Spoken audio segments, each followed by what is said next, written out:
If you can also turn your video on. I think, Allie, we're about ready to go ahead and get started. It's a little bit after 7 o'clock. So whenever you're ready. All right, guys, thanks for coming. I just have some stuff to read. This meeting is being held pursuant to and in compliance with Emergency Ordinance number 20-A6, an emergency ordinance to ensure the continuity of government during the COVID-19 disaster.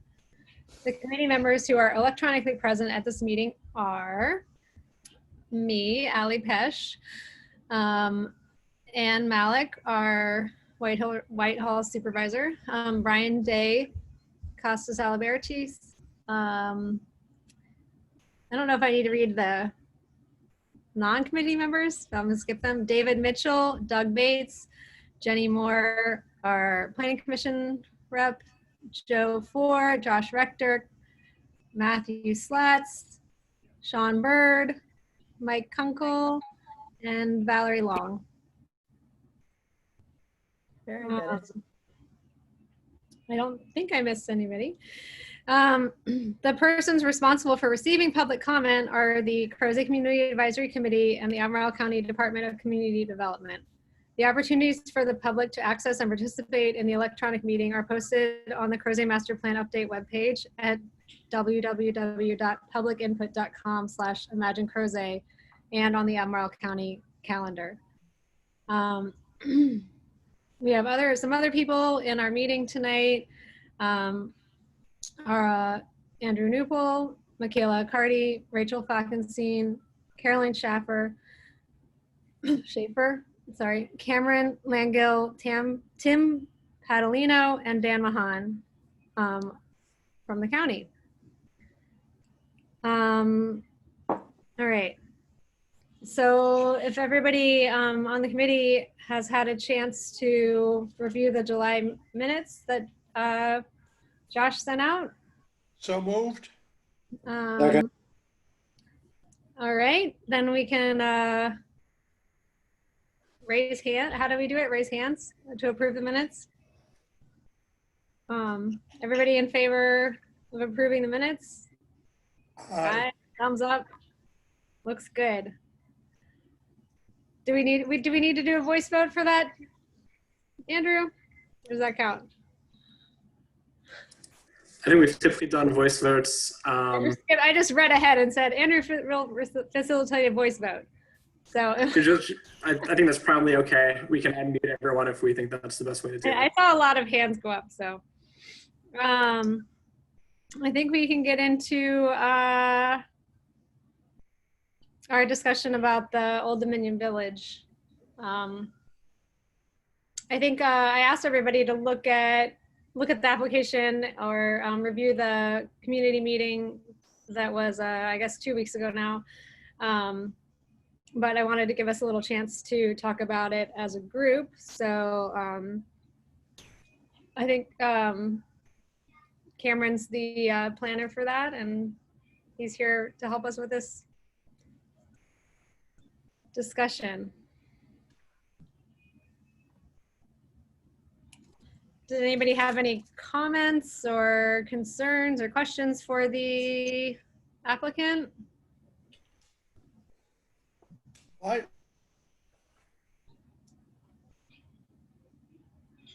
Brian? Also, we didn't really say if you have something to say, you can use the raise hand button on Also, like some of the issues that were raised in last month's meeting, which I wasn't present for, is I'm just really concerned about the infrastructure there to support it. Very concerned about 240 and, we've got 2 lanes of traffic that are narrow, no support for alternatives like walking and bikes. I know they're going to do it on their piece of property, but as it was pointed out, it's 2 blocks doesn't create connectivity. And so I'm kind of mixed on this one. Thanks.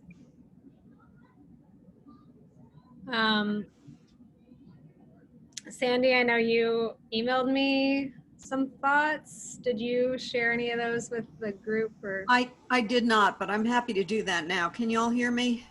Yeah. Still getting the hang of Zoom.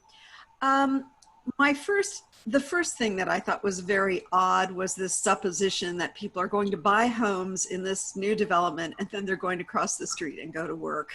I'd like to see the data on how often that actually happens.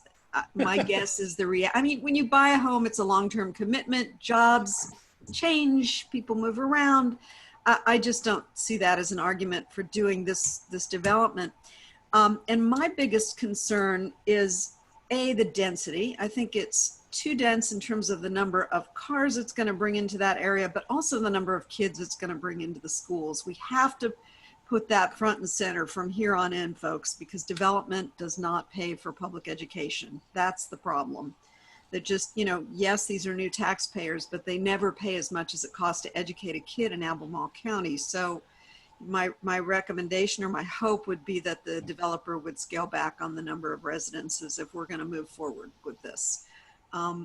The other thing that I am concerned about is that, of course, this area and many others are in the master plan as residential. And I still think we need to reevaluate how much land we want to devote to development and how much we want to keep as open space. And I know that we're in the process of reviewing the master plan. So, Allie, how soon would that be done? How soon might we have new guidelines for what is to come? Well, several months for sure. I mean, that's what we're going to work on the rest of tonight. And Andrew's gone over some of the new timeline for it, but it won't be ready till next year. So is it unreasonable to ask developers to wait? I mean, I don't know what the track record is on this kind of thing, but as I said, I really think that the new guidance will be substantially different from what we've had in the past. Now that we see how this development's going and we see how inadequate our infrastructure is, and if the ground rules are going to change soon, maybe this needs to be put on hold. I can let Anne answer that. I will just make a comparison and then one of the staff people can answer it better. But the only place where I remember us postponing consideration was for properties to the west of 29 north of the river, where there was comp plan discussion being taken and the landowner was told, we're not going to accept this application now. You need to wait until after the Places 29 master plan is completed and we know where things are going. Whether that type of precedent could be used in this case or not, I do not know. How long was the delay between the time that the developer was told that and the time that the Places 29 plan was approved? There were, I think, 2 applications in 5 years, something like, it was a long time. And the land is still rural, so it's still there. The other question that I had that Cameron can address at some point is what sort of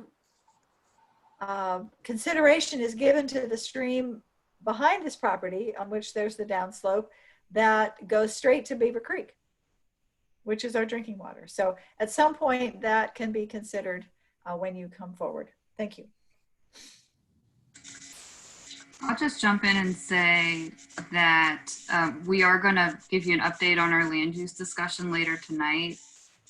We haven't discussed this property specifically yet in the master plan update, but we're looking at some changes to land use on a high level, and then we'll get back to the site specific after that. But I'll share that in my presentation a little bit later, and that might help clarify the timeline for you a little bit. I can go ahead and answer the question about the stream buffer on this property. What they're proposing right now is to leave it totally alone. There would be no new lots that would go into it. Basically, their plan, it didn't have a lot of detail on grading, so I can't say for certain that the way they've designed it doesn't propose grading in the buffer, but that's something that we would be looking at. And I'll say that they are having quite a bit of open space, a large area behind the residential lots between the stream buffer. So they are, from what I can tell, proposing to keep it in a totally natural state, which is what our ordinance calls for, as well as the master plan with its land use right now. I saw Doug's hand go up and then Joe. Yeah, I can be quick, Ally, thanks. I just wanted to echo Sandra's comment that opened, and I hope we wanted to get back to that. I find it disingenuous to suggest that there's going to be an employment sector and a housing sector that are going to be right next to each other, and that the incomes and opportunities will mesh up. I just think it's a bad argument. I wish that developers wouldn't make it. Otherwise, all of the discussion about infrastructure, I think, are spot on. And specifically with this property, I would look to making sure that the sidewalk extends all the way from downtown Crozet through to the other neighborhoods, as we've often talked about. That's all. Thanks. Joe, did you still have a comment? Yeah, just wanted quickly to Sandy's point about infrastructure. Keep in mind here that I assume that those students are all going to be zoned for Crozet Elementary, and it might not have been as big of a deal a few months ago when Crozet Elementary expansion was on the capital improvement project list. But my understanding is that COVID has pushed that off, and maybe Ann can speak to that, but I certainly don't see how that $20 million project is going to come up anytime soon. It didn't seem like that's coming up anytime soon. It was slated to open, I believe, in about 3 years. And I can't imagine it's going to be any sooner, and probably more than that. So this would potentially be adding more kids. And also on infrastructure, don't forget we got the roundabout at 240, 250 coming in the next couple of years, next 2 years as well, which will also create a big pinch on traffic and additional traffic traveling on 240 into Charlottesville. Yeah. I don't have a raise hand thing. Go ahead. For some reason, sorry. That's okay. So I've said this before, but I'll say it again. We don't get infrastructure improvements and increase school capacity or sidewalks or parks or traffic until the need is there. And I know a lot of people think the need is already above and beyond, and in a lot of cases that's true. But it is not. If the comp plan and the plan that everybody's working off of says this is the use in this area, it is not, I hate to use the word fair because I tell my children world's not fair and life's not fair, but it is not correct to try to hold a landowner to that type of level when it's not their job to extend, for instance, sidewalks beyond their property lines. And they can't go do that. You could ask them to put some X amount of dollars towards a fund that when the county gets a certain amount of, right of way cleared or bought, that money goes towards that thing. But the 240 is a 2-lane road that goes one way, but VDOT is about to fix the real problem on 240, which is the intersection where the traffic circle is. And that will increase the capacity and make that intersection a lot safer as well. Y'all know my stance on this, and you knew what I was going to say, so I just went ahead and said it. But I think it is what the plan calls for. And when it comes to traffic, VDOT's going to, when this thing goes through the process, VDOT's going to have a say about that. And there'll be a capacity analysis, not just on how much traffic is coming off of this particular project. That is an engineered process that they look at the uses and they talk about the traffic generations, and they talk about can the infrastructure at that property handle that. And that's a VDOT call, and that's something that Ann and the Planning Commission will evaluate when it gets to that point. So that's it. Hey, Allie, this is Costas. Can I say something real quick? I don't have a hand. So I think I would disagree strongly with that, because whenever there's an issue, the roundabout's not going to solve anything. Maybe a little bit of flow, but it's not going to solve congestion. When we see any interstate issue, I've seen traffic backed up from Charlottesville all the way to where the roundabout would be, literally backed up that far, given the number of people that are out here that are trying to get into town. So a roundabout isn't a solution to the infrastructure. A 2-lane road for the number of people that Crozet has is woeful. And when we look at trying to negotiate it, the traffic that exists, as long as they turn left and they're going to Charlottesville, well, maybe we can say, hey, there's not always something on the interstate, but if they turn right and come to Crozet, that gets backed up too. So I would say that we are in need of infrastructure. I agree with Joe and everybody so far, is we can't stress what we have with a thought that we're going to be able to build into it, especially in current economic times. So that's it. I see Joe has another comment, but I also just wanted to ask Cameron, could you just tell us what the property owner is allowed to build by right? Yeah, right now the property is actually zoned rural areas. Based on the acreage of the property, I believe they could do well, there's 2 properties. So both of them combined, they could do 9 single-family detached homes. Well, and that would be more appropriate with not lowering the value of other homes in Crozet because the quality of education is going down from overcrowding. Joe, did you have something else still? Well, I just wanted to David's point about, the infrastructure didn't come until you need it. With respect to the schools, we need it. It was on the agenda. It's been pushed. We've had COVID. Budgets aren't getting bigger. I suspect they're not getting bigger anytime soon. That project was already slated. It was approved. It was supposed to be moving forward. COVID's pushed it back.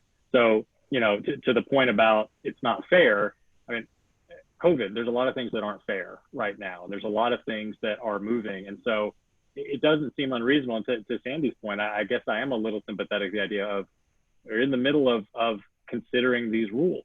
And, it's not like you're pulling out the rug from somebody. You're in the middle of a process that happens periodically. These plans have been in place for a decade.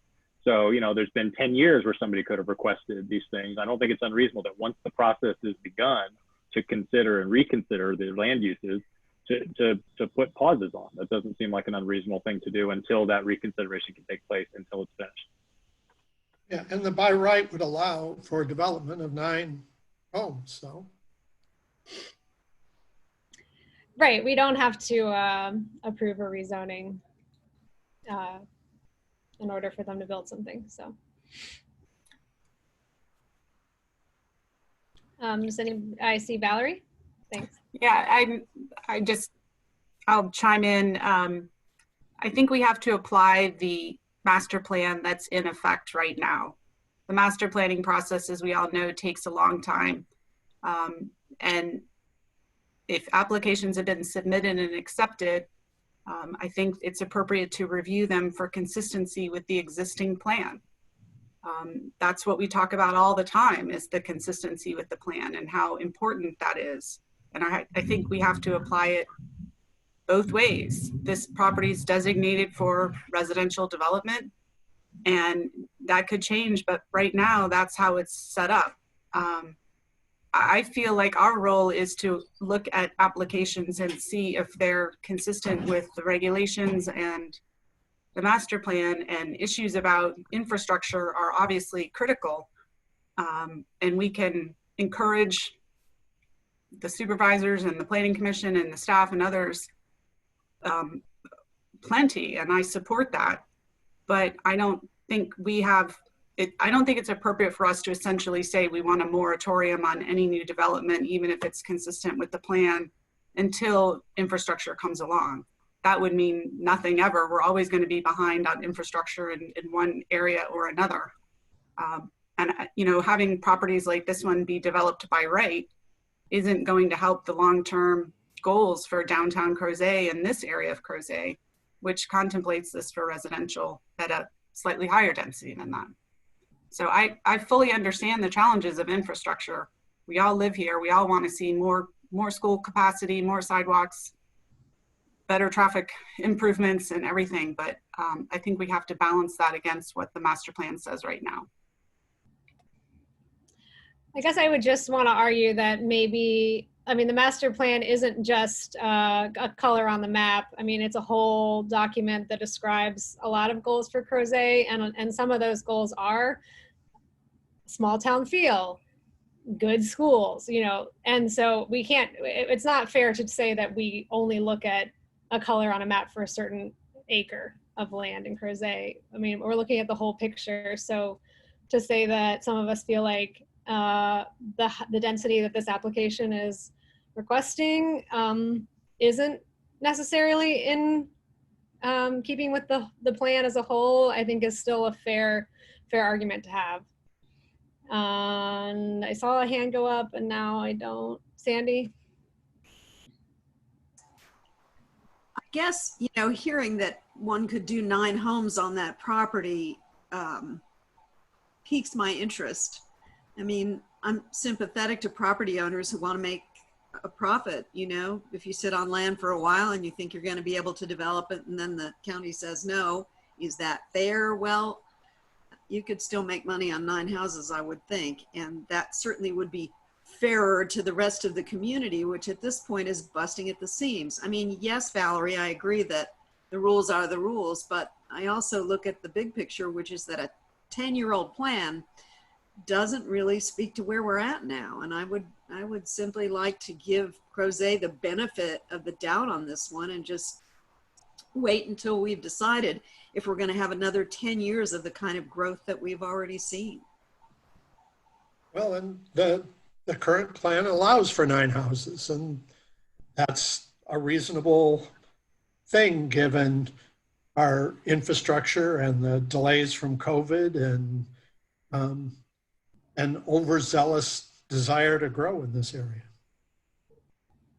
Well, I don't want to take too much time as we have more on the agenda, but I think this was helpful just for at least Anne and Jenny to hear some more of our thoughts, and also the staff members. So if anybody has anything else, obviously we can get in touch with Cameron and Anne and Jenny, and I guess that's it. If we want to, is that okay with everybody? We move on to the work session. Sure. Anne, you're still muted. Yeah. Sorry. That I would just add that Cameron can update us if I expect that there will be modifications based upon what the applicants learned at the meeting. And as this evolves, then the community advisory committee should look at it again. Look at the plans again. Think about it some more in its later state. Thank you. Thank you.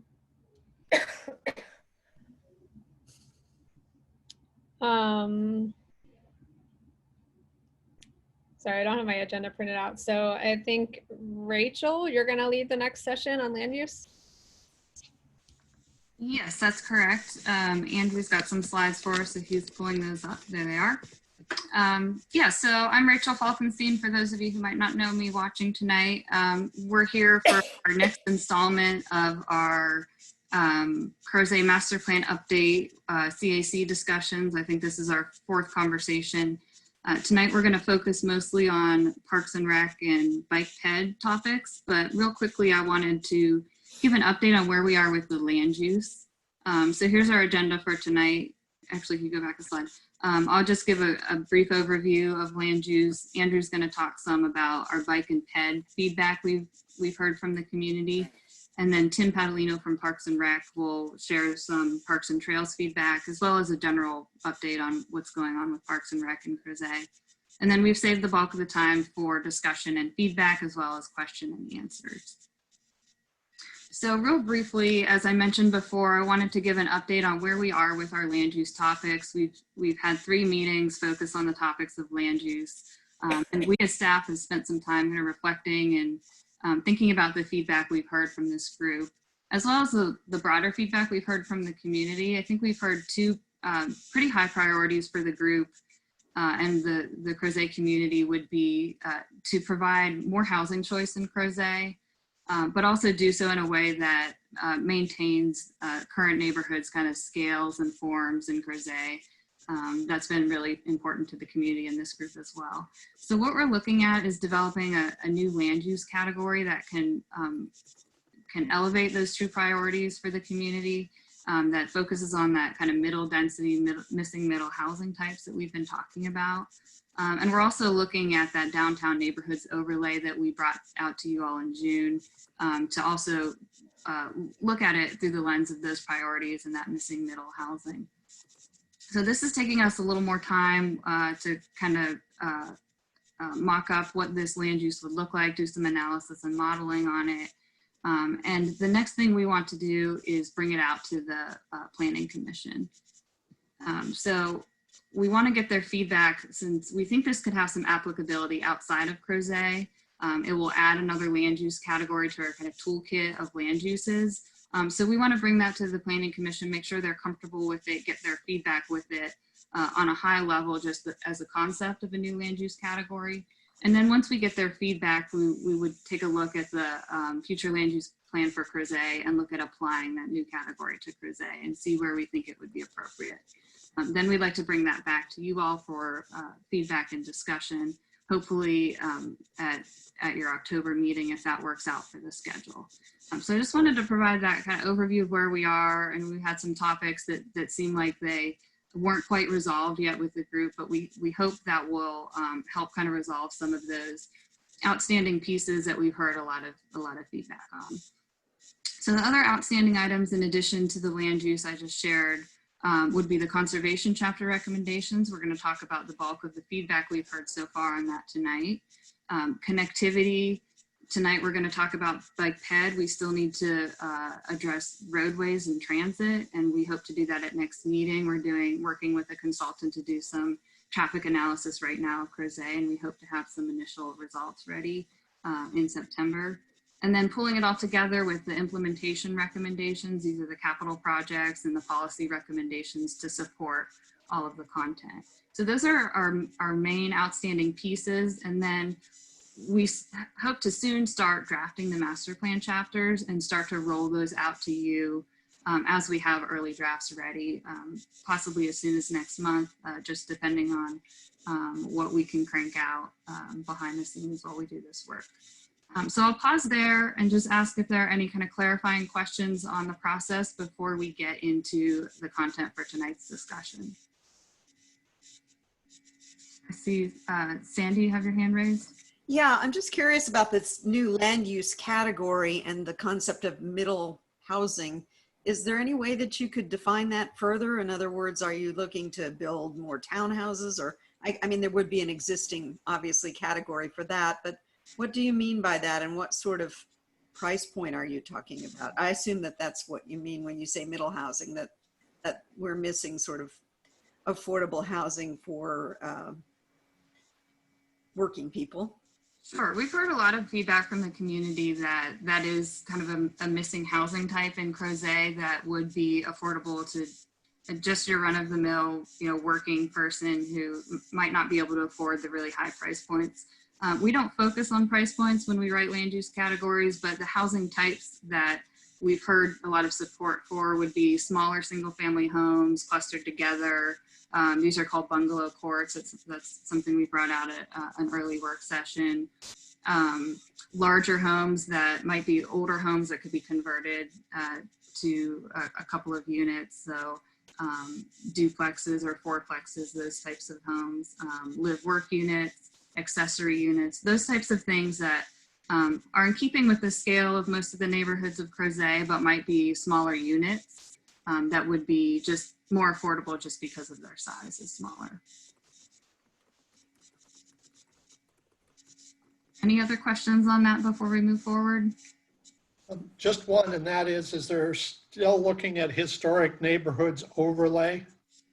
Yes, that's something we are still kind of refining and working through. We've actually, it's not a historic overlay. I think there maybe was some confusion confusion in how we named it and how we initially presented it. We're looking at a land use overlay around the neighborhoods around downtown that would add some additional criteria for design and form to the land use category for future development in those areas. Thank you. Okay, well, I think we're ready to turn it on over to Andrew to talk about the bike ped connectivity. Perfect. Thanks, Rachel. Andrew Newpel, neighborhood planner with community development. As Rachel mentioned, the purpose today is a work session to look through some of the feedback we've received about bicycle pedestrian connectivity and parks within Crozet. I'll start off by just saying that we covered these topics in 2 of our online workshops that we've kind of launched after COVID hit. We moved our engagement online.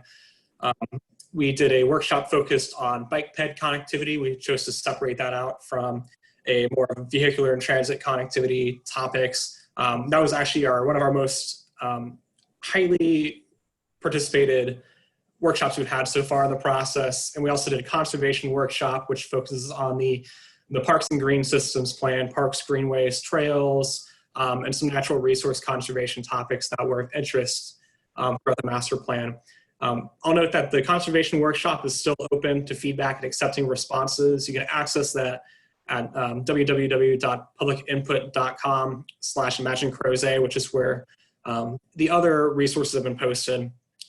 I will divide this presentation tonight and some of the feedback is I'll do an overview of bike ped connectivity, which we'll really broadly define as more of the on-street facilities, so sidewalks and bike lanes and some shared use paths in there. And then Parks and Rec staff, we have Tim Padalino with us tonight. We'll share some other updates about Almaro County Parks and Recreation's operations during the pandemic, some of the feedback we've heard about parks topics through the master plan process, and then also some updates about projects within the Crozet area. So that's kind of how we'll divide the conversation tonight. We'll run quickly through both the presentations and use most of our time at the end for Q&A for both of these topics. So I'm really just going to share a couple of high-level themes we've heard about bike ped connectivity so far. One of the steps we'll have to do next will be to really focus in on revising the bike ped plan, inventorying current sidewalk conditions and projects that are planned and kind of underway. But one of the top priorities we heard about was connectivity to the downtown Crozet area.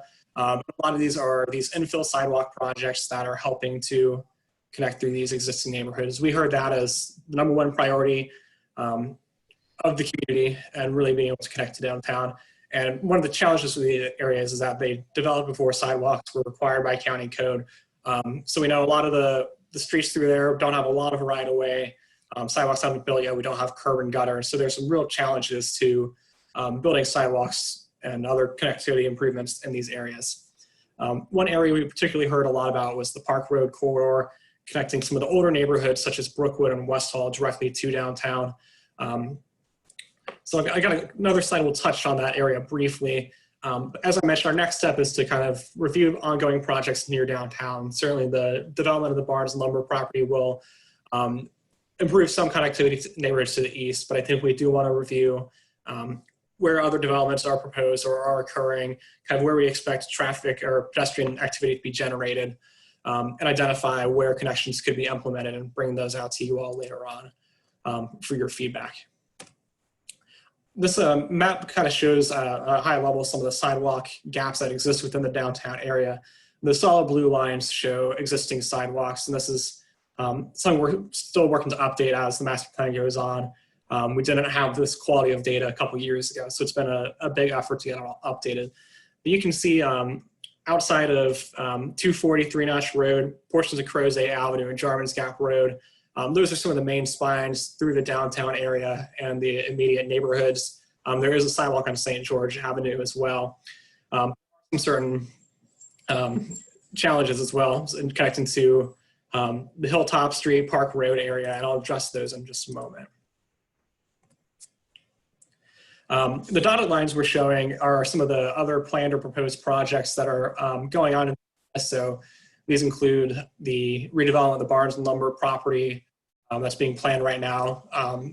A couple of connections that'll be built out with the future street network and a future extension of Park Ridge Road through Foothill Crossing that will provide better access to downtown for neighborhoods east, like Foothill Crossing and Western Ridge. One area I do want to focus on would be the, again, that Crozet Park area. I'll share that within the last year's cycle for the Transportation Alternatives Grants, we did submit an application to get funding to connect the sidewalk on Tabor Street, which is running left to right in this photo, over to High Street, which runs north-south, up and down on this page. We're currently awaiting the announcement of funding for that. We believe that we do a pretty strong shot at securing funding to build this link. And this would be sidewalk along Tabor Street to the High Street, Tabor intersection, and to Hilltop, where there's currently an asphalt path on the south side of Hilltop. So I think we're anticipating this will be funded. We're still waiting on the formal announcement since that's been delayed due to COVID, but I think we are hopeful that we could see some help coming here. But we certainly know that other topics we need to within Park Road would include connecting beyond Crozet Park. And a lot of these projects are, again, these small steps, like, filling in these missing links you saw on the prior slides are really important steps to connect these areas. And in the future, we'll want to have discussions about how we prioritize these sort of infill sidewalk projects.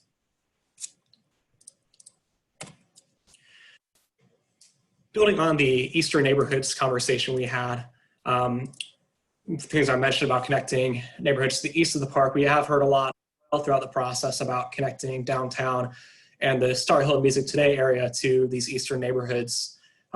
Includes Highlands, Wickham Pond, and Western Ridge over near the intersection of Park Ridge Road and Route 240. Some of the comments we specifically heard were about the need to complete proposed connections along Route 240, improving the condition of existing facilities in that area.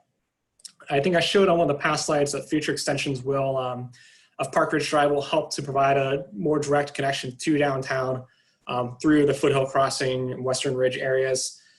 We did ask a couple questions about working on to establishing dedicated bike facilities within some of these sections of road that currently exist, trying to find ways that we could potentially include bike lane or just a safer, more accessible bike connection to some of these eastern neighborhoods, recognizing the distance to downtown. We've had some conversations pretty early on with VDOT about that since those workshops, trying to assess the feasibility of that. We're running some challenges, I think, with the speed on that street, as well as the right-of-way width from curb to curb, kind of restricts our ability to restrike through there. But we are looking at some traffic calming measures, such as center islands, to help reduce vehicle speeds and cut through traffic in those areas. And again, here's a photo of this area, again, showing that the solid lines show the existing sidewalk within these neighborhoods, but there are still some gaps, particularly to Wickham Pond. There's some challenges in accessing Highlands, kind of a gap on 240 between Wickham Pond and the entrance there. And certainly all the way between Park Ridge and the Star Hill area. That area was planned for a shared use path in the 2010 master plan. And we anticipate that will probably be a longer term project just due to the right-of-way acquisition and the cost and the sheer scale of that project. We are hopeful that, again, really finishing out creating some of these links through the existing neighborhoods and along Park Ridge Road could help to improve access to these areas in the short term while we continue to work to build out these other facilities. Finally, one other topic we've talked a little bit about is about the southern end of Crozet Avenue near Route 250. One of the conversations we had was about how do we connect neighborhoods such as Chesterfield Landing, which is located fairly close to schools and other amenities in that kind of southern Crozet Avenue corridor. How do we provide connections so people in these areas can walk to these facilities? We heard earlier on, I think before the master plan update started, about concerns from folks in the Meadows, the senior housing right there, about access to transit and other facilities in the area. This area is fairly isolated from a lot of other kind of activity centers within Crozet. We've scoped out for a long time a north-south shared use path that would follow Crozet Avenue, but that would also be a similar challenge to the 240 shared use path in terms of the pretty narrow right of way. It's a rural road section. There's some pretty significant environmental features that could prevent, quick and easy, cheap construction of that shared use path. We are looking at, in the near term, how can we connect these areas into Old Trail and the Licking Hole Creek Trail system that's under construction currently. It has been proposed. We've had some conversations with VDOT already about traffic speeds and volumes, the feasibility of a crossing at this location, where might the most appropriate place be, knowing that we want to consider the usefulness of this trail crossing to trail users and other pedestrians in this area, but also certainly their safety as well in this kind of rural road section. So we're looking at, again, traffic speeds and volumes, kind of the criteria that VDOT would look at when choosing to place such a crossing and what the type of facility would look like. One thing that could potentially work in favor of a crossing in this area by VDOT standards would be the presence of sidewalks that terminate in Chesterfield Landing. That neighborhood does have sidewalks in place. We would need to figure out a connection on the west side. And VDOT does also look at vulnerable or high-risk populations as well. So the presence of a lot of school-aged children in the area and senior housing as well could play into VDOT's decision-making. But we're, again, continuing to look at the feasibility and viability in this area. As you are likely aware, the site distance is a concern through here. There is a kind of a missing link to the west side between Crozet Avenue and Old Trail or the schools, and determining the alignment there. So site distance really being a major challenge we're still trying to work through at this time, and see if we can get this east-west trail connection so we can have a connection that goes between Old Trail, the meadows, the schools, these neighborhoods, and finally all the way to the Licking Hole Creek Trail network, Eastern Avenue, and the eastern neighborhoods of Crozet.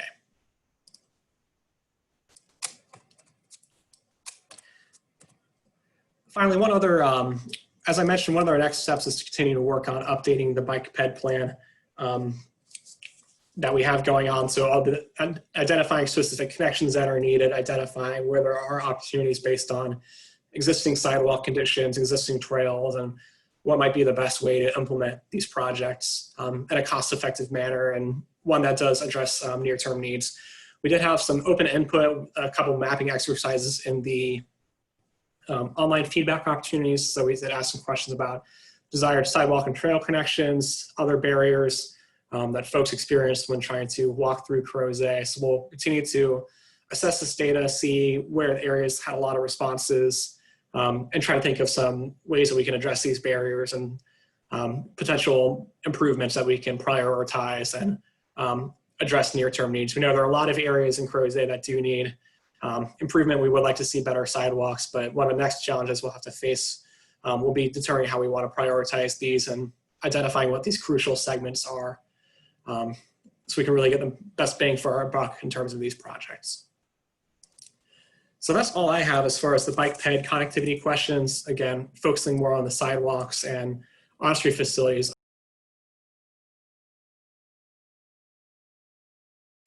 Accidentally muted myself instead of unsharing my screen. So my bad mistake there. I'll turn it over to Tim Padalino from Parks and Rec to cover some more of the parks topics. And again, we'll answer most questions at the end of this topic, just so we can have the most time we can for discussion and Q&A. Yeah, thanks, Andrew. My name is Tim Padalino. I'm the Chief of Parks Planning for Albemarle County. I've not actually been to the Crozet CAC before, so I know there's a few familiar faces out there, but wanted to introduce myself. As Andrew said, I'm going to share some of the responses that we received through the conservation workshop feedback. But those are going to come at the end of my remarks. I actually just prepared some more general updates. So I'll go ahead, get my slides pulled up here. Is this looking okay to everybody? Okay, cool. Well, I just want to run through a few updates, like I said, first, including a Parks and Recreation Department update, pretty generally looking countywide, touch on a few important things. and then provide some parks planning updates specific to the Crozet development area, and then get to those, get to the information about the feedback regarding parks and trails from the conservation workshop. So I'm actually here as someone in a new position for the county. It's very exciting. I'm very honored to be serving the community in this way as a chief of parks planning. I think it reflects the county board of supervisors understanding of the importance of parks and greenways and trails to our county's, physical health, emotional and mental well-being, just a general quality of life, and really economic vitality as well. So it's great that things are moving in that direction for our county. And I've been with the county since 2017, but this Parks and Recreation position since February. As many of you know, the other update I wanted to share was that the Crozet Park Playground has been installed. It has been sized to accommodate all the users at Crozet Park. There will only be this one playground moving forward, and as opposed to two. But that opened just a few weeks ago at the end of July. I've heard it's great. Looking forward to going and visiting myself. A quick little plug for the new county website, which launched this week. Parks and Recreation had 2 web editors to help get our department's site all squared away and ready to go. So shout out to Joe Clark, who many of you know. And then I want to really touch on the county's, and in particular, Parks and Recreation's response to the pandemic, because it's really remarkable. So I'll spend a few more moments and a few extra slides talking about that. As you all know, most county parks and facilities, amenities were closed or partially closed for a portion of the spring and summer. And that includes community centers, playgrounds, and athletic courts.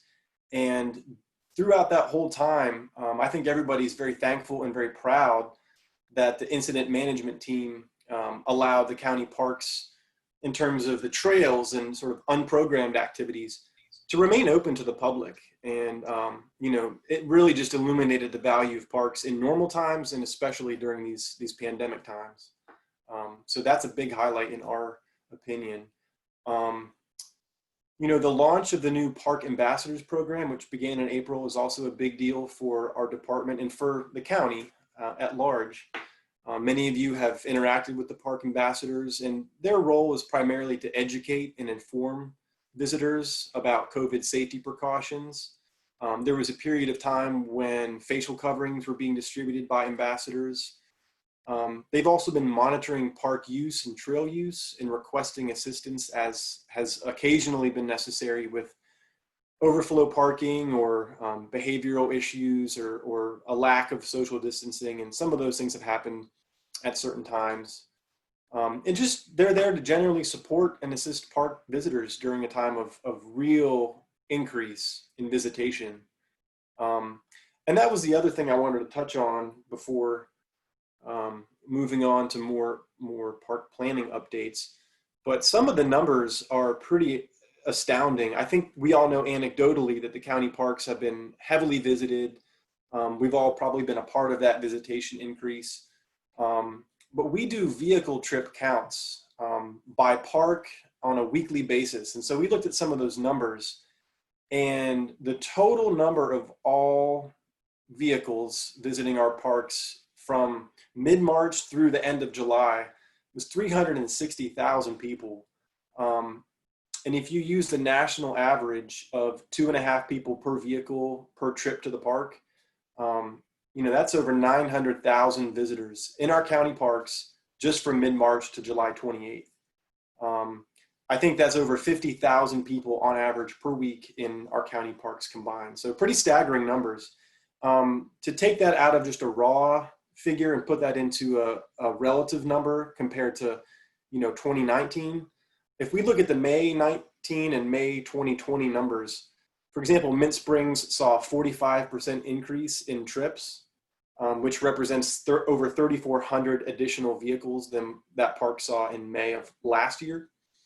And Beaver Creek had an even larger increase comparatively, a 61% increase, over 2,500 additional vehicles compared to May of 2019. So the quantities are very serious. And the park ambassadors have done a great job in helping to kind of keep things going smoothly and safely. Switching gears a little bit to updates related specifically to parks and greenways planning. I wanted to mention that there have been some greenway acquisitions and some good activity happening.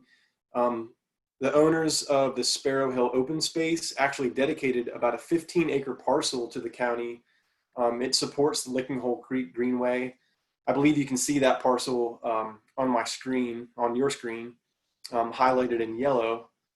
And right adjacent to that, immediately to the west, Stanley Martin and Chesterfield Landing is working to dedicate additional greenway easements through that property. And that's in progress and hopefully nearing completion very soon.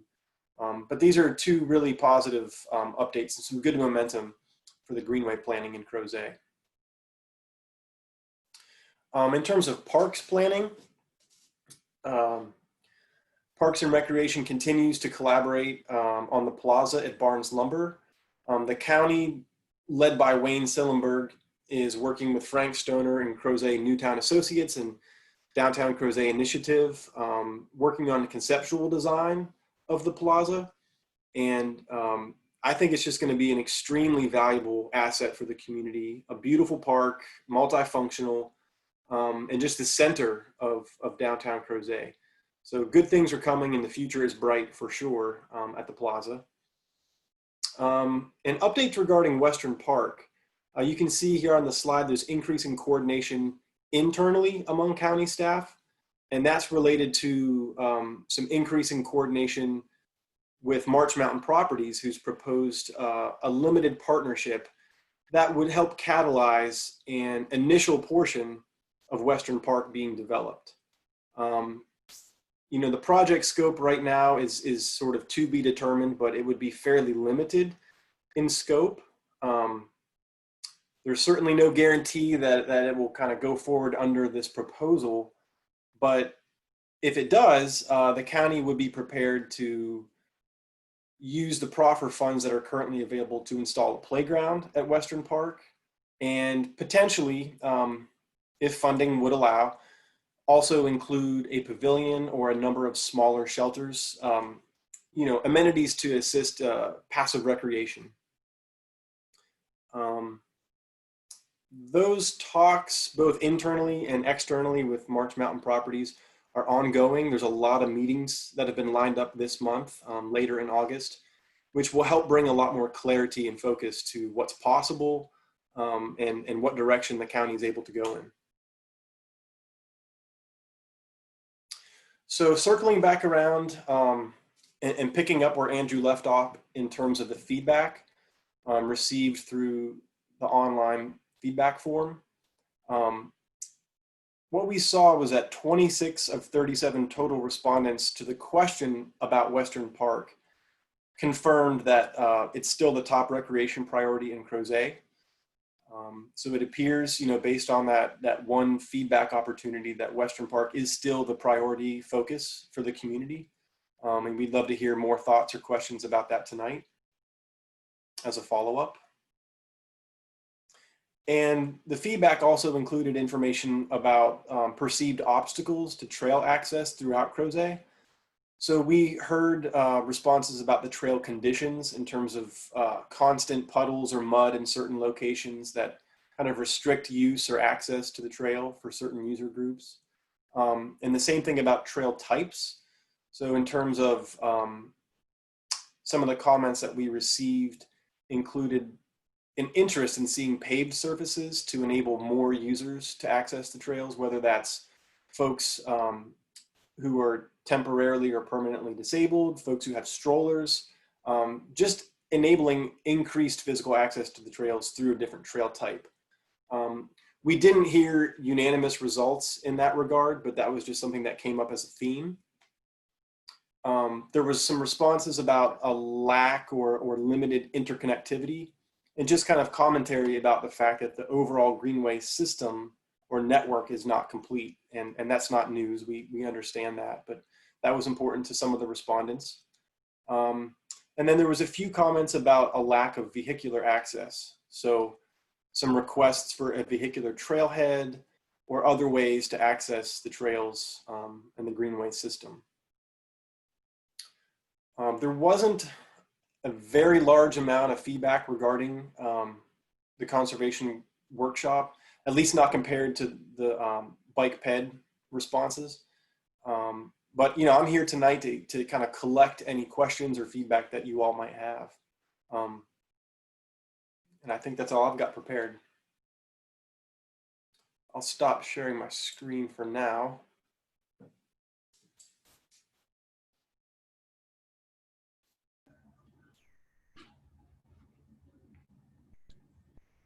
Awesome. Thanks, Tim. I know Jenny had her hand up earlier, and Sandy has her hand up now. If you're having trouble finding the hand raise thing, I have to open the participants tab where it has the list of everyone. That's where the raise hand button is. But Jenny, did you want to go ahead? Yeah, I just wondered if Andrew, can you tell us how many people from the public are listening or watching? Are you able to do that? Yeah, we can see that also in that participants list. You can click on panelists and attendees. So right now I see that. Okay. I think at one point there was about 13. Okay, that's helpful, and they can raise their hands. And they can too, also use the raise hand button, I think, in the panel in the participants. Thank you. I didn't see that. Okay, thanks. Sandy, what was your comment? I actually had a question for Andrew and a question for Tim. Andrew, can you tell us that sidewalk, the asphalt sidewalk on Hilltop, is there right of way already granted on that thin piece of land, or is that, do each of the homeowners actually own a chunk of the asphalt sidewalk? I'm not sure what the right-of-way status is through there. My hunch is that those are not within the right-of-way or maintained. That'd be my guess, but I'm not totally sure about the status of there. I know they're not the typical sidewalks we would build on a new development today. Yeah. Their status. Has there been any discussion of doing something other than conventional cement sidewalks in terms of cost reduction? I'm just thinking ahead to the county being short on money, and I'm sure the state will be short on money, and how are we going to get these things done? I mean, could we do a cinder path or something that would be less expensive but still usable by kids trying to get from various parts of Crozet to the park, for example? Is that possible? Yeah, Dan Butch with our transportation planning staff can help answer that. Concerning Hilltop there, I would have to look like on the plat, but it looks like when it was built, it was not to VDOT standards. And so just like Andrew was saying, we had that assumption that it has perhaps an easement to it. But with the Tabor application, there are standards that we have to request these applications for. And so it comes down to specifics in sidewalks, specifics in shared use paths. Yeah. And so we're stuck to that. Okay. Tim, with regard to the Western Park, March Mountain Partnership, who is March Mountain? I should know this, but I don't. Yeah, thanks. Good question. I apologize for skipping over that.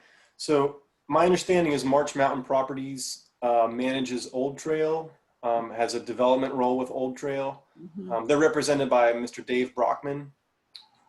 So we've had some meetings with him in February and early March, and then of course everything turned upside down. Mm-hmm.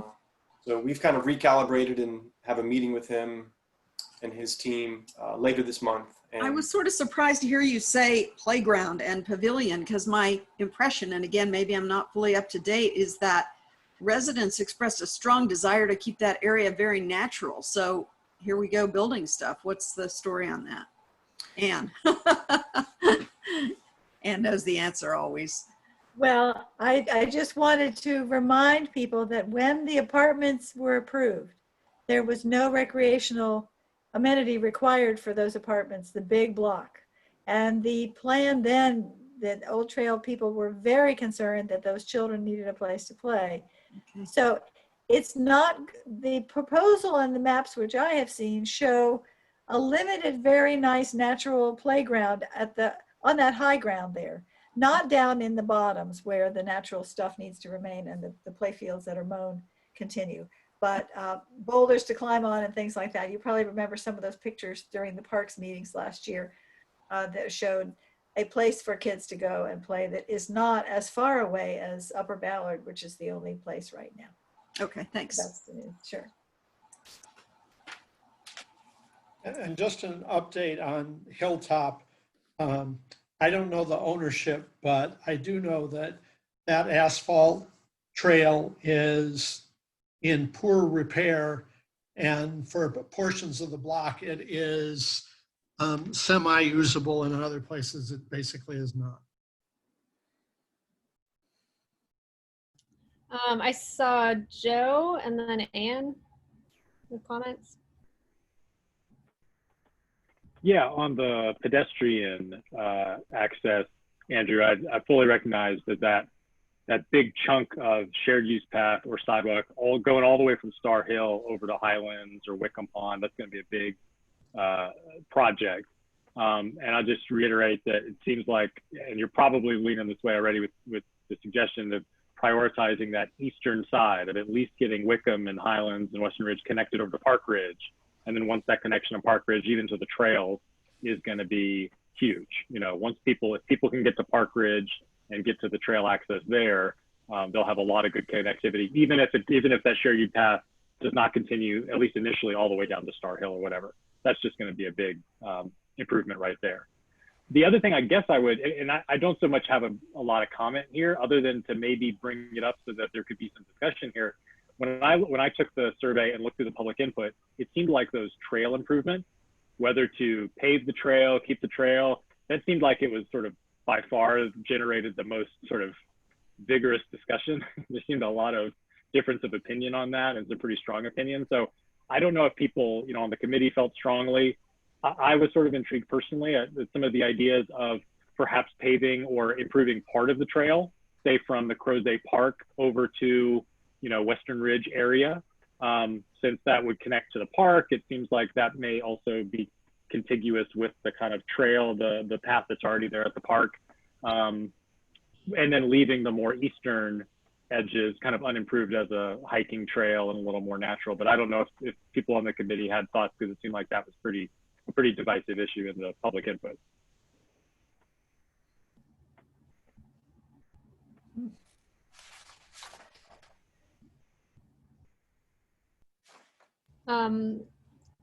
Yeah, I personally have trouble with the public input surveys, just because there's so much, so many questions and opportunity, like so many things to read. So I don't know how much to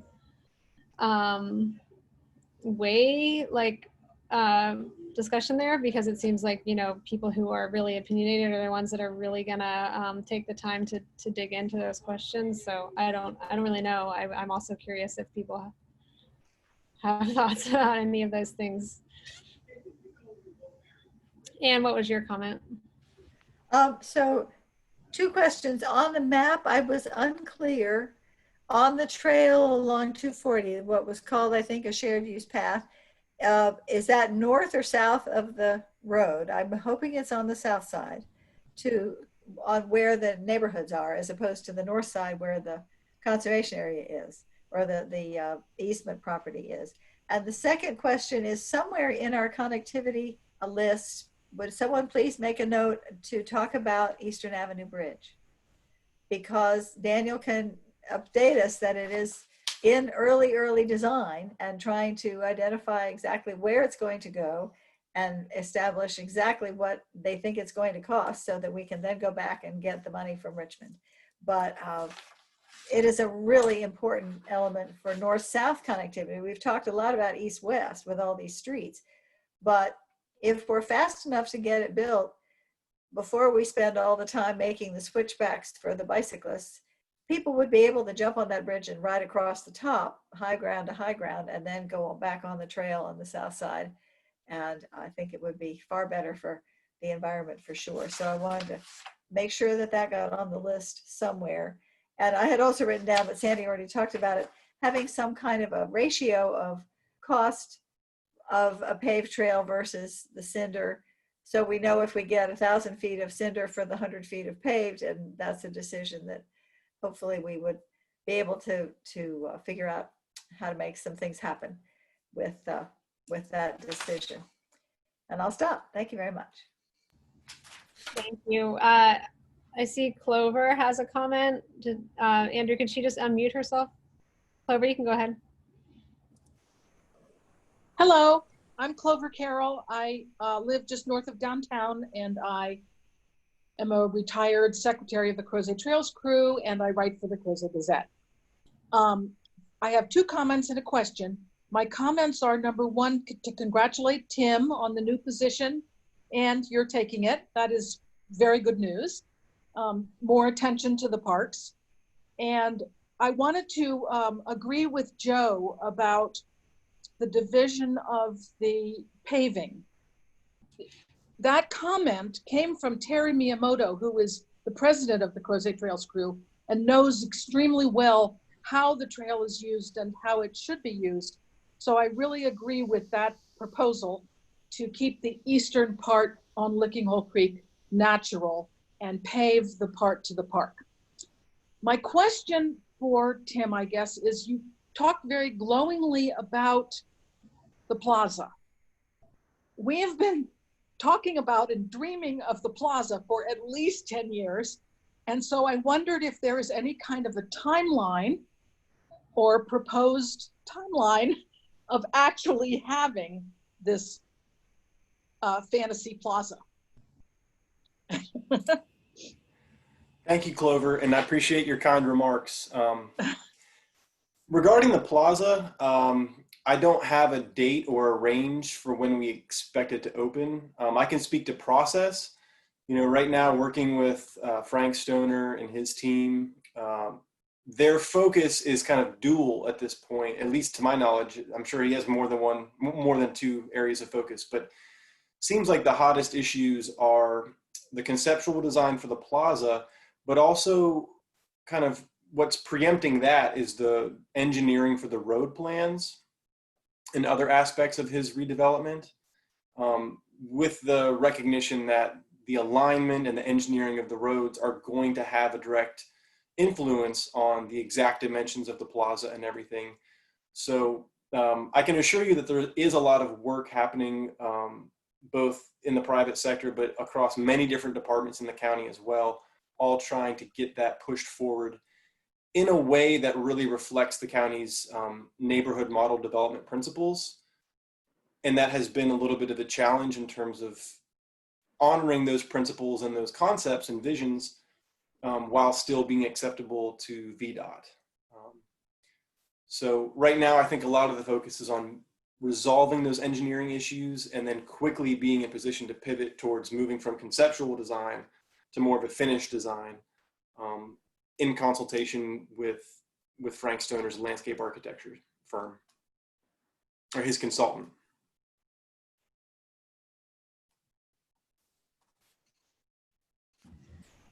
I'll just add to that very gracious comment from Tim that it has been a real struggle to get VDOT to admit that this is a town and this is a town street. It is not a highway that should be focused on throughput.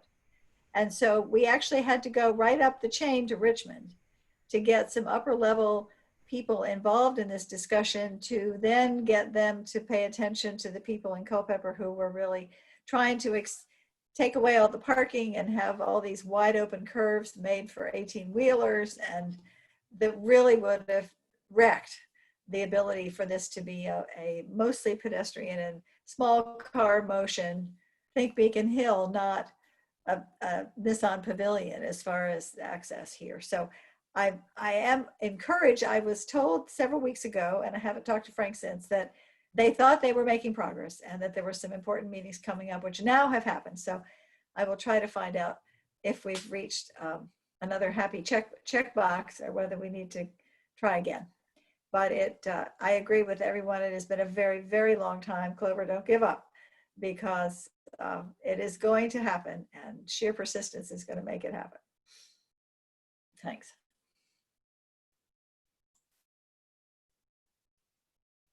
Brian? Just a comment on the increased use of Mint Springs Park. As a very frequent user of the park pre and during COVID, I have been astounded at the fabulous management and maintenance of that park. It is, I've seen the giant increase, and the trails are very much in use. And just please pass on to everyone involved in it how well I think that's been handled. It's been marvelous. Thanks. I'll pass that on to our parks operation team for sure. Andrew, I don't know if there's more, things you're looking for feedback on, but I don't see any more hands up.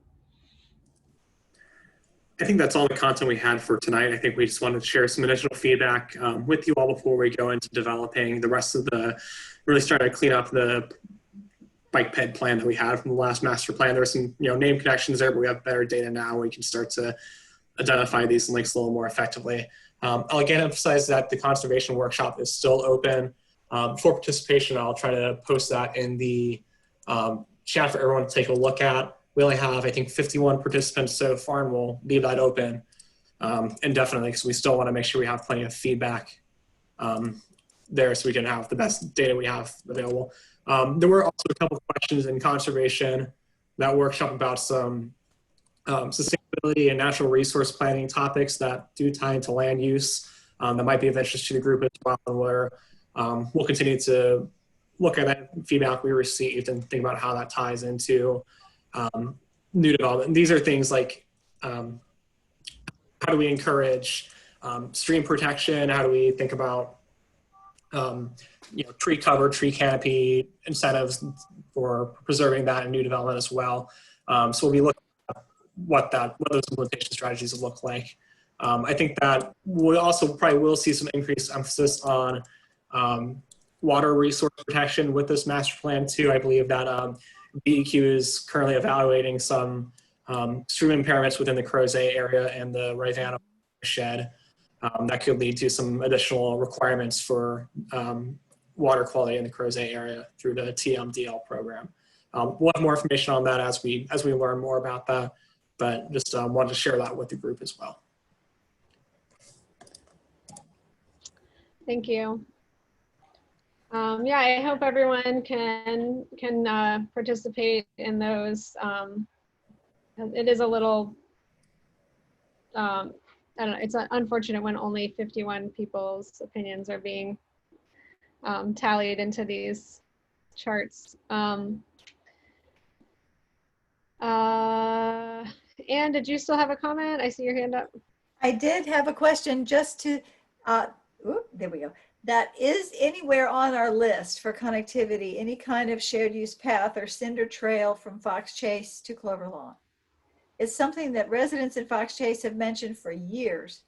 And so I know there's probably work for me and others to do with the landowners to see if we can get a right-of-way dedicated through there.